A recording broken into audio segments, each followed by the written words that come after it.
گردوں کا شافی علاج۔ اگر گردے فیل ہو جائیں تو ان کے لیے ایک دیسی علاج۔ بالکل نہ گھبرائیں، نہ ڈائلیسس کروائیں، بلکہ اس ٹوٹکے کو آزمائیں۔ اس کے علاج کے لیے انجیر کے 5 دانے روز کھائیں اور تندرست و صحت مند ہو جائیں۔ انجیر کے 5 دانے رات کو ایک پیالی پانی میں بھگو دیں۔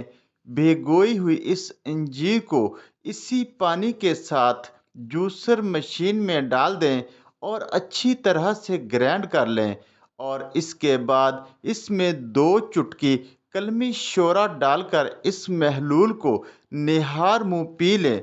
آپ اسے ریگولر چند ہفتہ استعمال کریں، آپ کو گردوں کی ہر بیماری سے نجات مل جائے گی انشاءاللہ۔ ویڈیو کو لائک اور شیئر ضرور کریں۔ شکریہ۔